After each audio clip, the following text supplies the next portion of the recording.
创办人方志的扎西德勒斯。那先跟大家说一声晚安，扎西德勒。那我们呢就开始今天的课程。那在上课之前呢，就是能够调整意乐呢是非常重要的一件事情。就是为了我们调整，我们要上课之前呢，调整的意乐呢，就是先视为说，为了利益一切如母有情呢，那希望说一切的有情众生能够快速的成就佛果位。所以为此呢，我来听受菩提道次第的教授。那我们不仅仅只是听闻菩提道次第的教授，那听闻之后呢，我们要如理的思维。那思维之后呢，要能够如实的修行。那就是一般我们在讲述呢，在听闻或者说在做任何善事之前呢，就是需要具备2个条件，就是初后有2事。那最初呢，所要做的呢，就是调整我们的意乐，也就是听闻的动机，那以及最后的回向。所以呢，大家在听课之前呢，先以就是为了利益一切所有的有情呢，能够快速成佛，然后以此来做我们的听闻的意乐。那上一堂课呢，就是我们是一个就是课前的一个缘起。那在缘起的那一堂课呢，我们是讲到说，就是菩提道次第呢，它最主要的所权呢，它的根本的一个教授是什么？它的根本来源呢，根本的教典来自于就是佛陀所讲的般若经。那以及呢，讲到说就是菩提道次第呢，它的所权为何？那所有一切道次第的传承呢，那最后呢，都是从导师释迦世尊，然后最后呢，就是汇集到了阿底峡尊者。那我们也概略的呢讲了一下，就是菩提道次第呢，它的所权为何？那从世尊呢，一直到阿底峡尊者之后呢，那乃至于说智光王以及菩提光王引请阿底峡尊者到西藏之后呢，那阿底峡尊者造了道具论、菩提道具论，那也就是菩提道次第呢，它的一个根本的一个论颂。那不过阿底峡尊者在教授道具论的时候呢，是以秘密的方式呢来做教导，并不是在一般与会大众这种广传的方式来传授，并不是的，而是一种就是较少数的人能够听闻的这种秘密教授，然后来教导道具论、菩提道具论。那之后呢，阿底峡尊者呢，就是将就是菩提道具论呢，然后传授给总敦巴大师。那总敦巴大师呢，他就对阿底峡尊者起白说，就是您对于其他的弟子呢，都是传以密法的这些教授，那为什么呢，只将菩提道具论呢传授给我？那阿底峡尊者呢就回答到说，那除了你之外呢，我不知道将这个殊胜的法门呢交付给谁。所以呢，总敦巴尊者呢，他就从阿底峡尊者的跟前呢，然后得到了完整的道次第以及菩提道具论的所有的教授。那等到阿底峡尊者过世之后呢，那总敦巴尊者呢，开始在大众集会的时候呢，然后开始讲授菩提道次第的这种教授，也就是道次第的教授。那在总敦巴大师他在传授的时候呢，那又分为3种，就是不同的这种传授的方式。那一般我们就是称之为是噶当的教典派、教授派以及噶当的道次第派，就是又分为3种不同的派别。那所谓的噶当教典派呢，那为什么称之为是教典？它最主要呢，就是依着噶当所传的6法呢，就是从噶当6法，然后配合的道具论呢来做学习实修的这种呢，称之为是噶当教典派。那噶当6法呢，就讲到说呢，就是他们所依的6种法门呢，那第一个讲到说就是菩提道。第一个呢讲到说菩提道，那第二个呢提到说是经庄严论。那这2个呢，最主要呢是透由就是修行的方面呢，然后来做诠释。最主要讲的是呢是行为的方面来做解释的。那第一个是菩萨地论，第一个呢依着菩萨地论，那第二个呢是依着就是经庄严论。那这2个呢，最主要是依着行为来做解释。那第3个跟第4个呢，就是依靠着就是入行论，以及我们讲的说集论和入行论。那集论和入行论这2者呢，最主要所讲述的呢是见解方面。那最后面呢，就是依靠着就是佛陀的本身传，然后还有另外一本论点呢，然后来做教授。那噶当道次第派呢，也是我们一般讲的就是噶当朗任巴。那噶当朗任巴呢，就是甘丹的道次第派的传承呢，主要是从汪处讲巴这一位大德呢所传输下来的。那他最主要所依靠的呢，就是相关于道次第的这些内容，像是我们所讲的道次第，以及呢圣教次第，还有看依着蓝色小瓶子呢，然后配合着道具论呢来做讲述的。那这种呢称之为是噶当朗任吧，或是说噶当的道次第派。那最后呢，就提到说噶当教授派。那噶当教授派呢，他最主要呢，就是他对于说大经大论呢，他并没有做特别多的听闻，他最主要呢是依靠着上师的教授，就是上师的这种言教，以及呢就是道具论呢，以这两者呢作为他的主修。那这个传承呢，最主要就是从总敦巴大师呢，然后传给初次吧，然后还有像是坚纳瓦这几位大德，然后辗转流传下来。那关于就是噶当上士教典派、教授派以及道次第派呢，那这三派的传承呢，最后呢都是汇集到宗喀巴大师的身上。那宗喀巴大师呢，他最主要呢就是从像是夏拉瓦还有凑那瓦的跟前呢，然后学习到了就是教典派的传承，然后呢从缺谢赏钵呢，就是从缺谢赏钵的地方呢获得了教授派的传承。那道次第的传承呢，最主要就是从后扎主谦呢这位大德的跟前呢，然后获得了道次第的传承。那宗喀巴大师呢，在获得了所有就是道次第的教授的传承之后呢，噶当的这些传承之后呢，那就著作了《菩提道次第广论》。那《菩提道次第广论》呢，就是对于所有的经论以及说理路呢，都是以广大的这种方式呢来做讲说。那在造《菩提道次第略论》的时候呢，那最主要呢就是将大部分的这些引经的这些论点呢，然后去除，然后只留下了主要的至宗来做讲述呢，然后提到所著的呢就是《菩提道次第略论》。那关于呢就是实修方面的教授呢，就是提到说《菩提道次第略译》。那这三本呢是由宗喀巴大师所著作的。那以上呢就是讲述完了，就是菩提道次第呢，它最主要的根本经典呢，就是来自于世尊呢所讲述的，就是般若的广中略三本般若经。那根本的论点呢，就是来自于阿底峡尊者的菩提道具论。所以呢，宗喀巴大师呢是从世尊呢圆满正等正觉的世尊，然后一直到阿底峡尊者之间呢，所有道次第的传承呢，然后是一切呢毫无错误的获得这所有的传承。那所以呢，就是刚刚所讲述的呢，就是宗喀巴大师所著作的，就是《菩提道次第广论》、《菩提道次第略论》以及《菩提道次第略译》之外呢，那除了这三本道次第的教授之外，那加上呢就是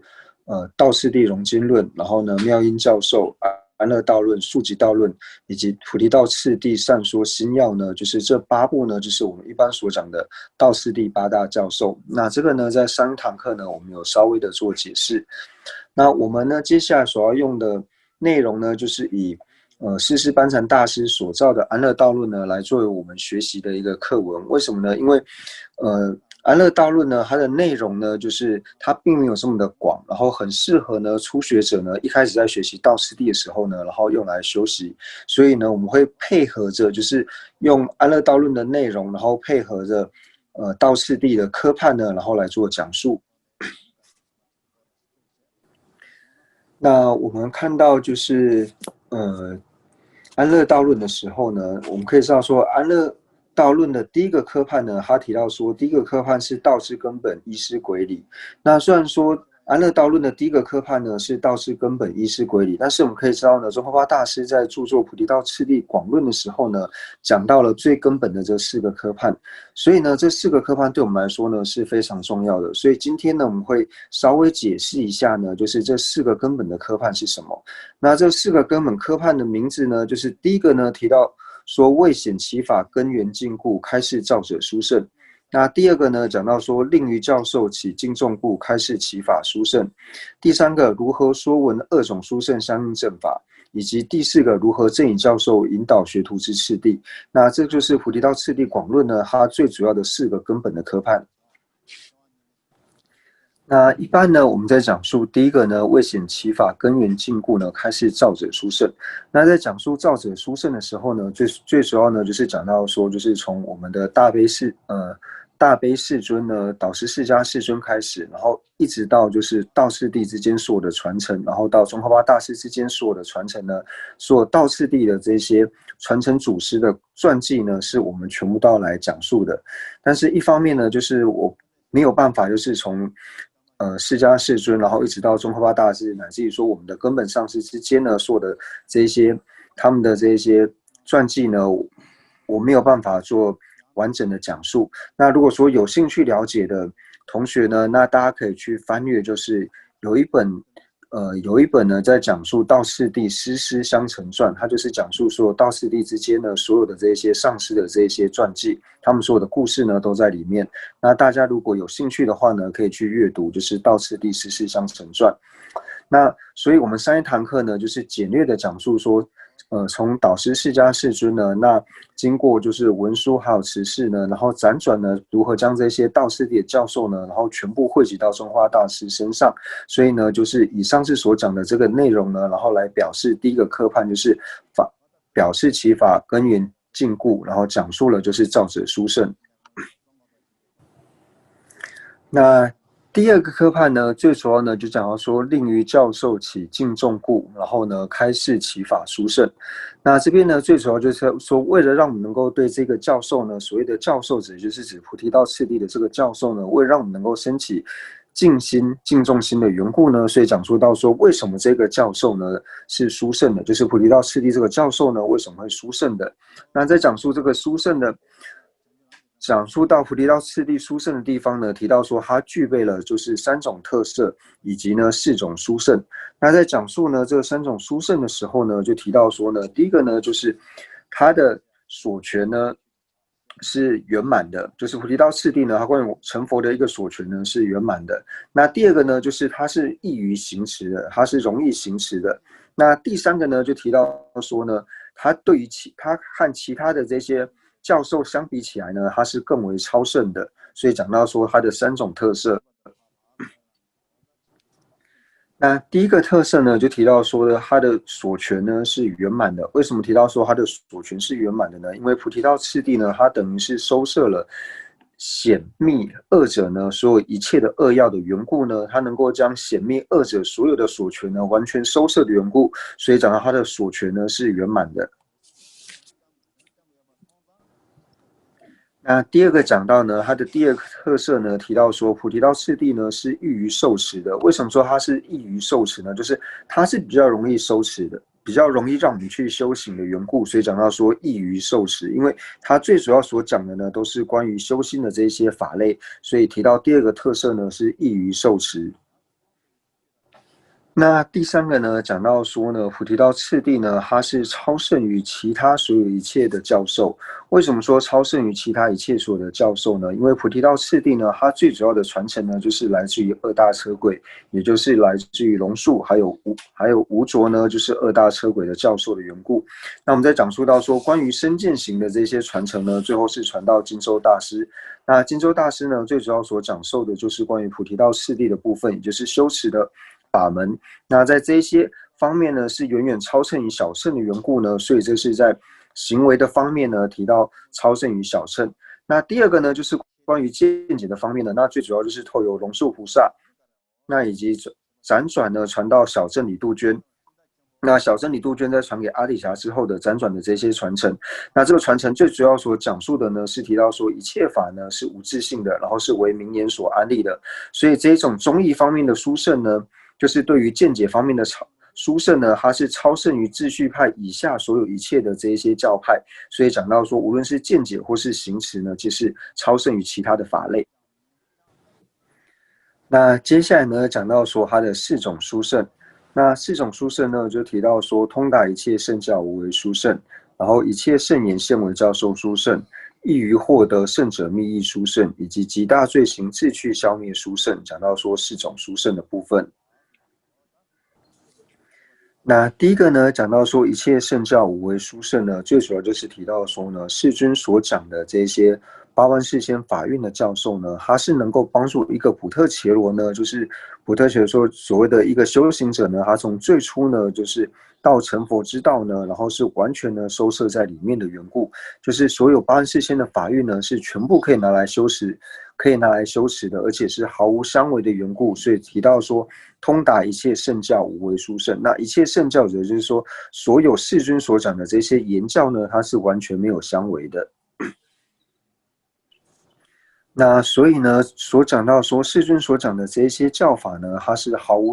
相违的地方呢，就是解释到呢，就是对于没有学过这些教理的人呢，那在乍看之下会觉得说，好像世尊所讲的大乘法或是小乘法彼此之间呢是有相违的，或者说提到呢世尊所讲的显教，或者说密教的这些教义呢，是彼此之间呢有所相违，如同水火不容一般。但是呢，如果我们仔细去学习菩提道次第的时候呢，就是可以了解到这些所有的这些教授呢，他是能够帮助一个普特伽罗呢，然后去往于成佛的这种方法。那其中看起来类似相违的地方呢，只是在于说有的呢是根本，那有的呢是支分。其实呢，一切的圣教呢，世尊所言的圣教呢是没有任何相违。所以为了了解这一点呢，所以讲到说通达一切圣教，无为殊胜。那我们来举一个例子呢，讲述到说为什么可以透由学习菩提道次第呢，了解到通达一切圣教无为的这种殊胜呢？就比如说呢，有一个发烧的病人，那为了这个发烧的病人呢，一开始能够退烧的时候呢，那医生会嘱咐这个病人说呢，你现在呢不能够吃肉，也不能够喝酒。那你现在吃肉跟喝酒的话呢，你有可能会丧失你的生命。那开给了这个发烧的病人呢退烧药。那这个病人呢吃了退烧药之后呢，那他发烧的状况呢可能慢慢的就是变好了，但是这个时候呢，因为身体比较虚的缘故呢，所以身体里面呢会有各种不同的这种风息，所以为让这种风病呢能够地水火风的这个风，为让这个风呢能够息除的缘故呢，所以医生呢他会又跟这个病人说呢，你这个时候呢需要吃一点肉，然后可能需要喝一点酒呢，才能够把这个风的这种就是风大所带来的这种影响呢，然后给压服下去。那虽然说呢，医生呢是同一个医生，那病人呢也是同一个病人，但是医生呢他所开的这种药方呢，就是完全不同的这种药方。那乍看之下呢，好像是完全相违的这种方式，但实际上呢，他是为了帮助这个病人呢，能够早日从发烧的这种状况恢复，然后他的体力呢也能够恢复跟正常的一样，所以开了不同的这一种药方。所以就如同于此呢，就是对于所有一切大乘小乘所有的言教，以及像是显密二者呢，就是我们乍看之下呢，他的教授呢好像是像水火一样不容，但是实际上呢，他是我们一个普特伽罗呢，如果要成佛的话呢，那无论是大小乘的教法或是显密的教法呢，是皆需要去行持的。而不是像把这些教法呢看得像是水和火一样会互相损害一样，并不是这个样子。所以透由对于菩提道次第的修持之后呢，我们可以了解到说，世尊所讲的一切的圣教呢，都是没有任何的相违。那第二个殊胜呢，就提到说一切圣言现为教授殊胜。那为什么修习了菩提道次第之后呢，能够对于一切的圣言呢现为教授？那同样呢，一切圣言呢所讲的就是说，一切世尊所讲的这些法呢，都能够成为我们修行的这种方便。所以提到说一切圣言现为教授。那为什么说可以学习道次第之后呢，可以将一切的圣言现为教授呢？因为在我们的内心呢，就是从一开始像道次第所讲的一指善知识，乃至于说到最后面的止观的部分，也就是摄摩他以及毗婆舍那的部分呢，那这里面呢，无论说它的广略也好，就是我们可以将它收摄，就是对于自己能够受持的这一些方式呢，然后收摄，然后收摄之后呢，我们该做观察修的地方呢，就做观察修，然后呢，该做止住修的部分呢，就拿来做止住修。那透由这种方式呢，就是只要这个科判里面呢，它包含了主要的这些科判之后呢，那我们就可以将所有道次第的内容呢完全串在一起。所以同样的呢，当我们理解了这种的学习方式之后，那往后我们看到任何世尊所讲的经典也好，或是其他论点也好呢，我们都可以将道次第的这些科判呢，然后收摄进去。所以由此呢，就一切所有世尊所讲的这些教法呢，我们都是可以拿来作为修行。所以讲到说，透由菩提道次第呢，我们可以将一切世尊所说的这些圣教呢，皆拿来修行。所以讲到一切圣言现为教授殊胜。那接下来呢，就是讲到说，就是易于获得胜者密以殊胜。那前面呢，虽然说我们讲到说，就是我们学习菩提道之后，学习菩提道次第之后呢，就是容易通达一切圣教无为，然后一切圣言呢，也皆能够现为教授。但是呢，如果说我们呢，没有依止善知识，或者说不是透由善知识的这些教授呢来学习的话呢，那我们难得呢，就是我们很难了解到世尊所讲的这些教法呢，它真正的密意，它真正所要代表的呢是什么？那如果没有透由教师以及没有透由上师以及上师所教授的这些教授呢来修行的话呢，那只透由我们自己去学习的时候呢，那就要花很长的时间才能够了解。所以呢，这边就提到说呢，当我们能够透由上师以及上师所教导的这些教授去修持的时候呢，我们就更容易获得呢，就是圣者，也就是世尊呢所讲述的这些经典呢，它最主要的密意为何？所以提到说，易于获得圣者密意殊胜。那所以关于易于获得圣者密意这一部分呢，我们要是将它收摄来说的话呢，就是世尊所讲的一切法呢，那最主要的密意就是透由三主要道。那我们如何去了解到三主要道呢？那就是透由对于菩提道次第的这种行持之后呢，那我们了解到了三主要道的内容。那不仅仅是了解三主要道的内容，那内容了解之后呢，我们要透由长时间，然后透由精进呢，然后精勤的去修学。那透由这种方式呢，我们就可以通达就是世尊所讲的三主要道所有的内容。那最后呢，讲到说极大罪行自去消灭殊胜。那这里菩提道次第里面呢所讲的极大恶行呢，这边所讲的直接显示出来的极大恶行呢，讲述的呢就是所谓谤法的这种重罪。所以透由修持菩提道次第呢，我们可以能够将谤法的这种罪业呢，然后自行的消灭。那所以呢，我们要获得第四个呢，极大罪行自去消灭的这个殊胜呢，我们都要了解到前面三种殊胜，就是你一定要先通达一切圣教无为殊胜，然后呢，了解到说一切圣言呢，它皆是能够作为教授的这种殊胜，然后以及呢，你知道说透由菩提道次第呢，能够更容易获得圣者的密意。那唯有了解了前面三者之后呢，才有可能做到极大罪行自去消灭的这个殊胜。为什么呢？因为呢，谤法罪呢，它是最严重的一种过失。那它最严重的地方在哪里呢？那这个呢，在《三摩地王经》里面呢有提到说，若毁此瞻部洲中一切塔，若毁谤契经，此罪极尤重。若尽是勤切杀术阿罗汉，若毁谤契经，此罪极尤重。那在《三摩地王经》里面呢，就提到说呢，就是毁此三部洲中，就是在我们这个世界里面呢，就是将这个世界里所有的一切的塔呢、佛塔呢，全部都摧毁的话呢，那和这个相比起来呢，我们毁灭就是我们去谤法的话呢，去谤法。然后谤法的罪业呢，是比将这个世界所有的一切的佛塔呢都摧毁的过失呢还要来的严重。那不仅仅如此呢，还讲到说呢，如果我们杀尽了这个世界，就是勤切杀术的阿罗汉，那和这个罪业比起来呢，比我们就是去毁谤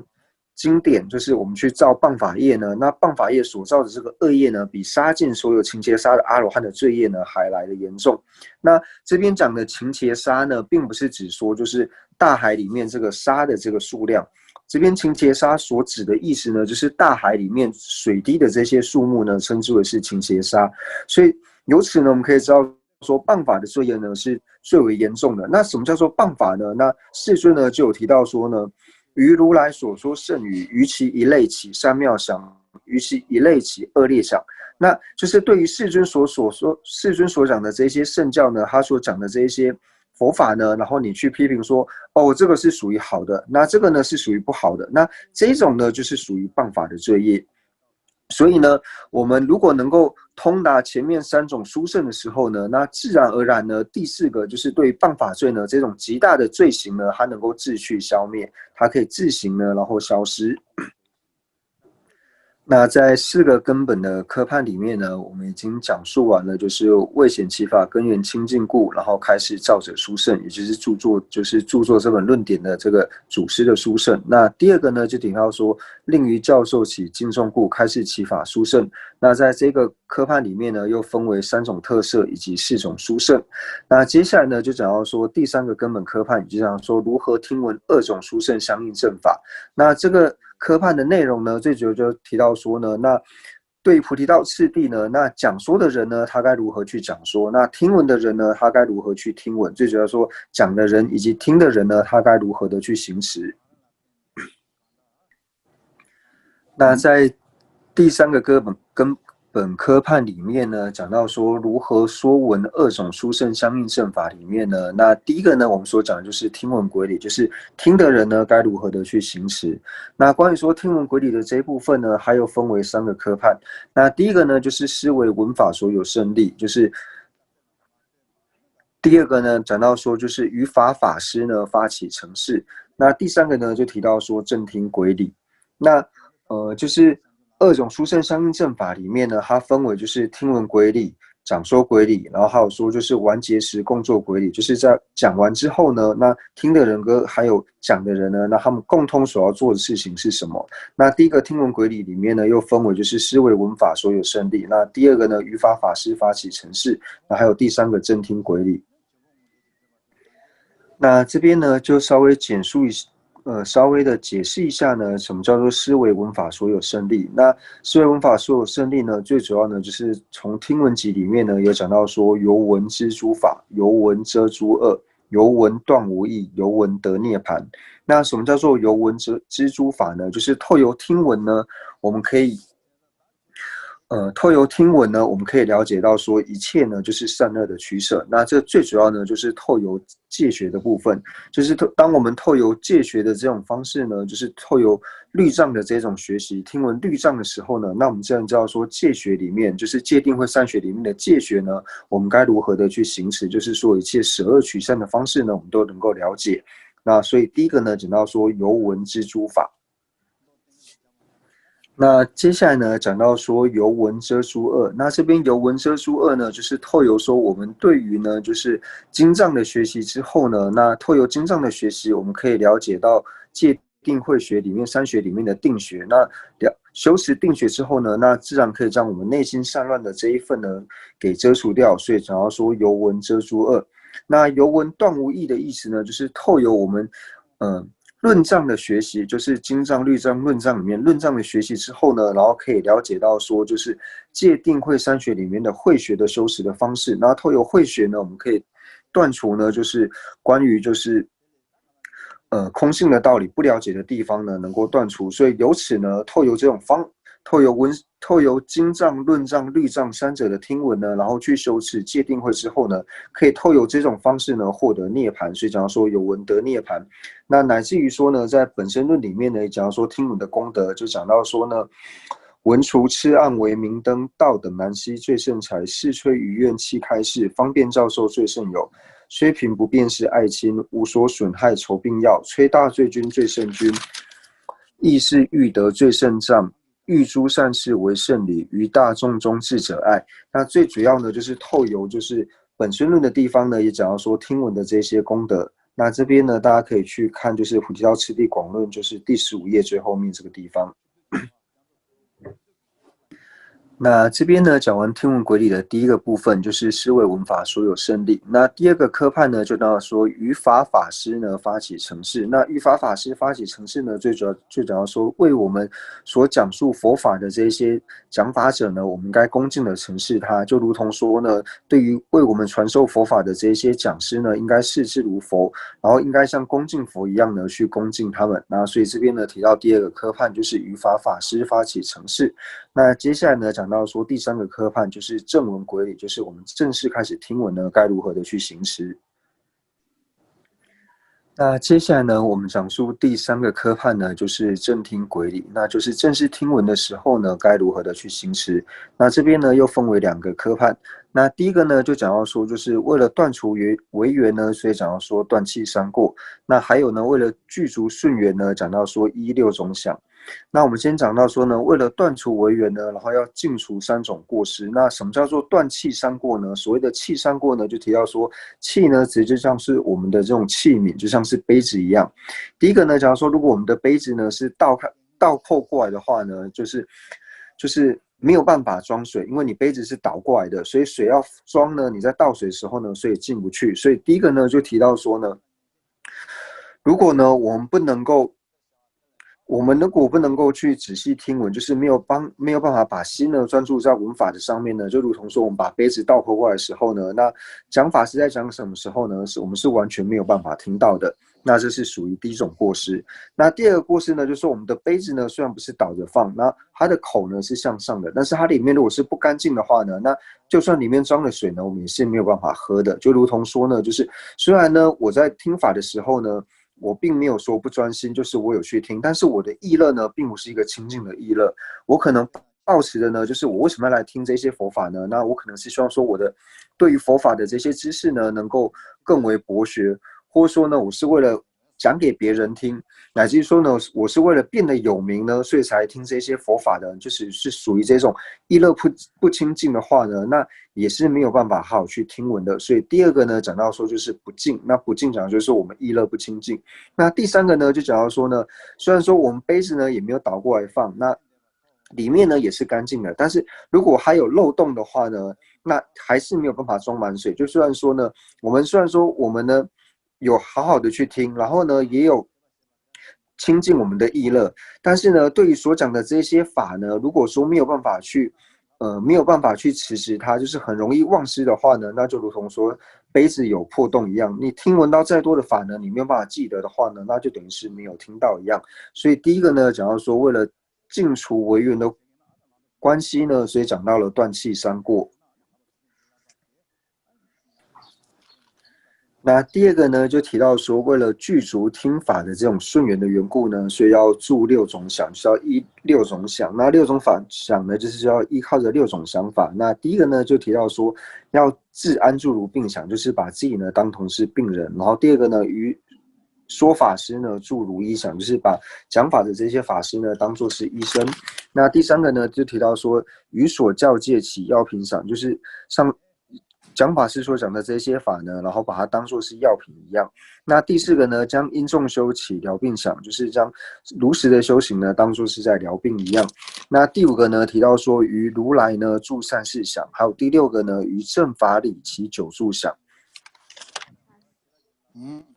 那第一个呢，就提到说呢，于自安住如病想，就是把自己呢，就是想成是病人。那这时候有人就会说，我又不是病人，为什么把自己想成是病人呢？那这边所讲的呢，把自己想成病人的意思呢，是提到说呢，要把自己想做呢，是为烦恼病呢所缠缚的这种病人。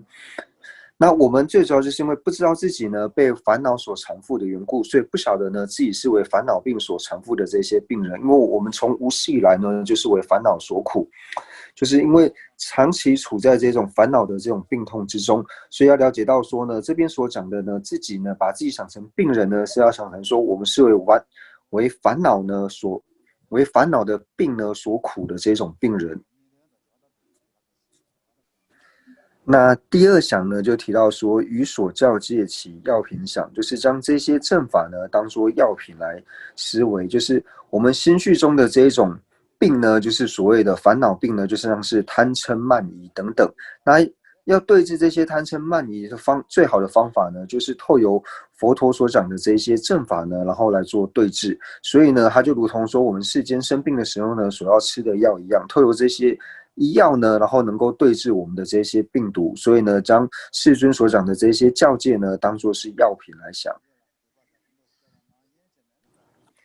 那第三种想呢，就是要将善知识呢当作良医想，就是呢，我们要把教授我们佛法的这个善知识呢，把它想成是一个好的一个医生，而不是觉得说呢，佛法这些内容呢，好像不需要透由善知识，只要我自己去研读呢，就能够懂的。那并不是这个样子的。所以，我们想要了解到佛法真正的内涵呢，一定要依止一个就是巨量的善知识。所以要将这个善知识呢，当作是一个好的医生，做这种想法。那为什么要把善知识当作好的医生来做这种思维呢？因为最主要呢，就是想要说医师轨理的重要性。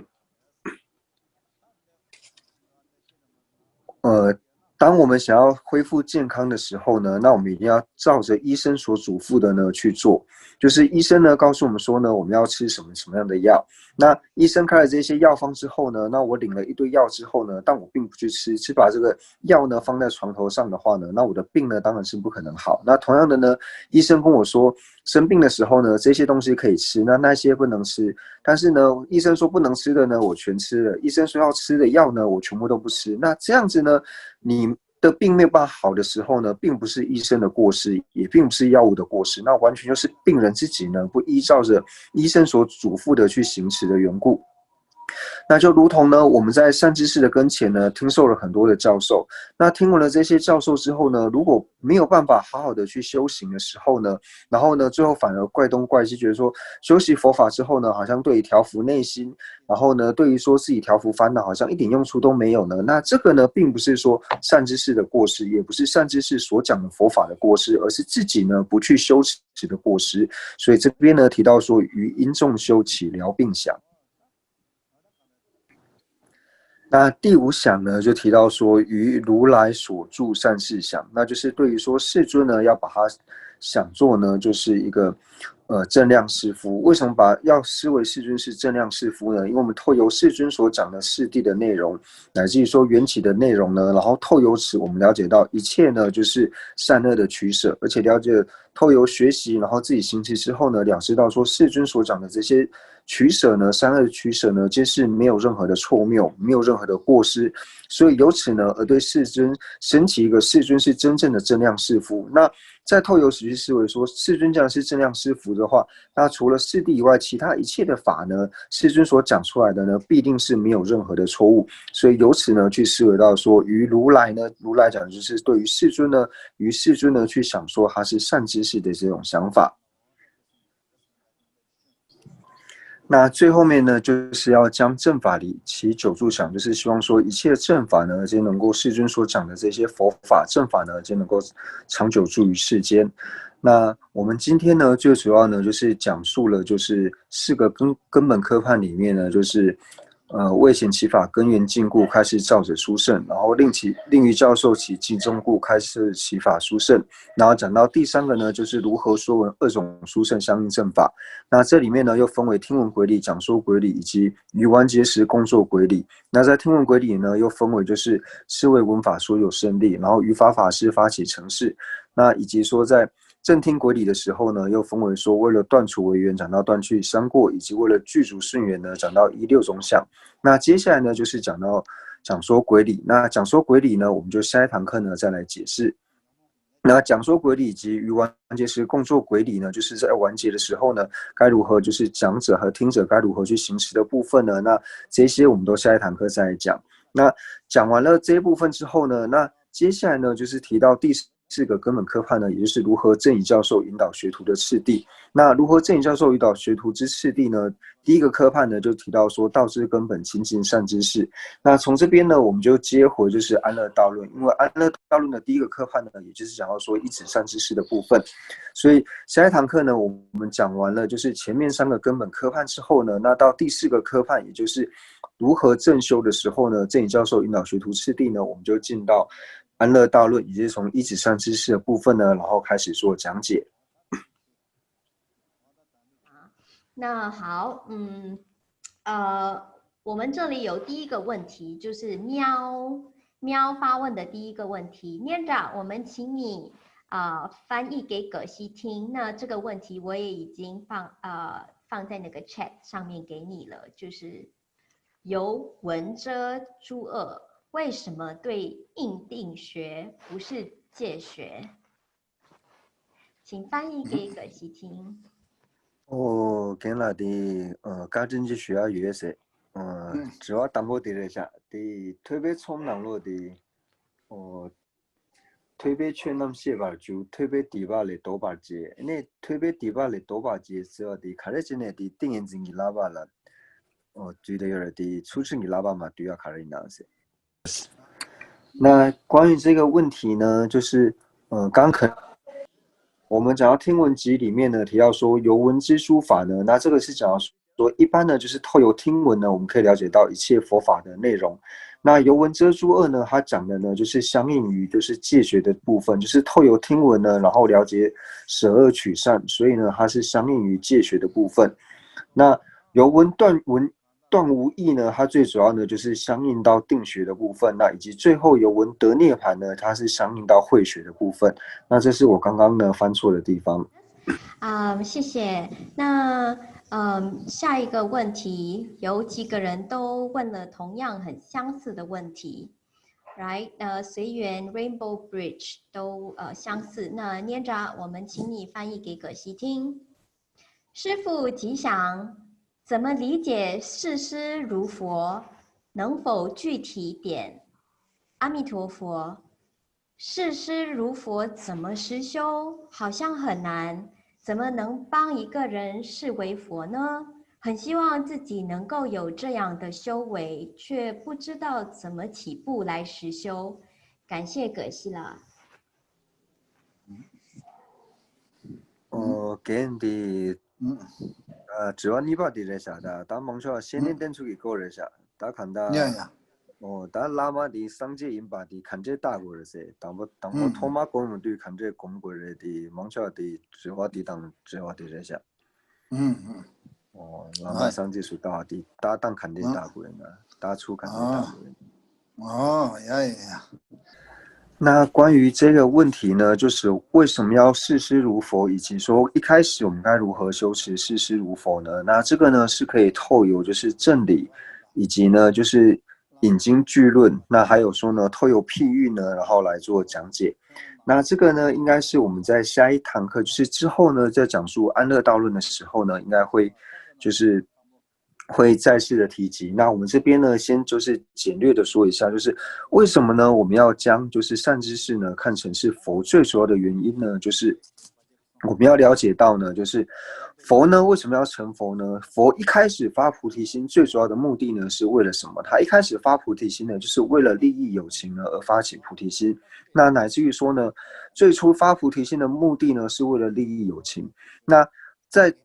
这之间呢，就是累积三大阿僧祇劫的资粮呢，为的目的是什么？也是为了利益有情呢，而累积三大阿僧祇劫的资粮。那乃至于说，到了最后成佛是为了什么而成佛呢？是为了有情而成佛的。所以，既然说呢，世尊他所有的一切呢，就是佛他成佛最主要的目的呢，都是为了有情而成佛的话呢，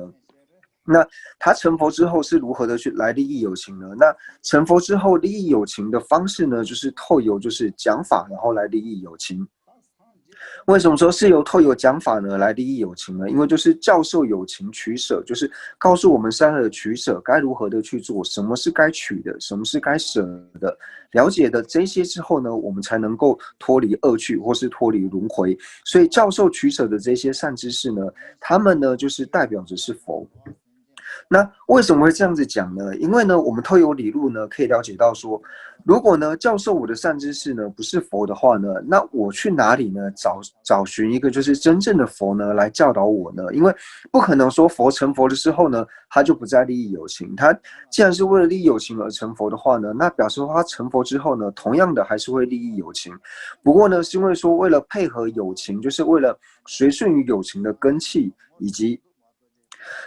各个有情呢，它不同的这一种相貌呢，所以它视线不同的这种样貌。因为呢，我们有讲述到说呢，最好的就是最殊胜利益有情的方式呢，也就是讲解佛法。所以如果我们不把为我们讲解佛法的这个上师呢看作是佛的话呢，那我们再去其他地方去找佛的话呢，你会发现说你找不到呢能够有所谓的其他佛的存在。因为呢，就是透由上师讲述佛法，帮助我们了解说善恶的取舍之后呢，我们才能够一步一步的呢成就佛道。所以透由这些理路的部分呢，我们可以先了解到说呢，透由这种方式去推论，你可以了解到说，那唯有上师唯有佛呢示现成上师的样貌来帮助我们之外呢，并没有其他的方式呢能够帮助我们。所以呢，透由这边去思维到说呢，上师呢才是真正的佛。那当然，除了这方面的理路之外呢，那还有很多的一些经论里面呢，也有引到说，就是讲述到说，上师呢，世尊呢，他在末法时期的时候呢，他会示现成就是阿舍离的相貌呢，然后来教导弟子。那这些呢，就是我们之后在学安乐道论的时候呢，会再次的呢来做解释。Okay, thank you. 谢谢葛西朱支持。那 next question is 中文翻译，请翻译给葛西听。请问不依止师长，仅靠自己看书来学习佛法，跟依据师长学习佛法的区别在哪里呢？谢谢。Kemudian di kajian Indonesia di lama-lama temba soso dan de chela jangba dan ini lama-lama den ne chela jangba di ni cheva kari yorese。那阁下刚是说呢，就是很多公案呢都显示说，就是如果不如理一止善知识呢，不仅没有办法升起正德，那乃至于说呢，我们已升起的正德呢，它还是会退失。就是我们不透由善知识的加持，那仅仅由自己去学习佛法的时候呢，我们可能呢只能够获得就是仅文字上的了解，但是对于说我们内心呢要真的升起正量的话呢，不依靠善知识呢是不可能的。那在做譬喻的时候呢，就会讲到说，太阳呢没有办法直接让火种燃烧，那要让火种燃烧的时候呢，就是中间呢要放一个放大镜，就是让放大镜来聚焦之后呢，火种才能够燃烧。那上师呢就如同是放大镜一样，那太阳呢就比喻成是就是世尊比喻成太阳，就是世尊的这些功德呢加持呢，然后到我们凡夫呢，我们就像是火种一样，到凡夫的过程之中呢，一定要有放大镜呢作为一个中介之后呢，那阳光才可以让这个火种燃烧。所以凡夫呢想要获得佛的加持呢，那唯有透过上师才能够获得佛的加持。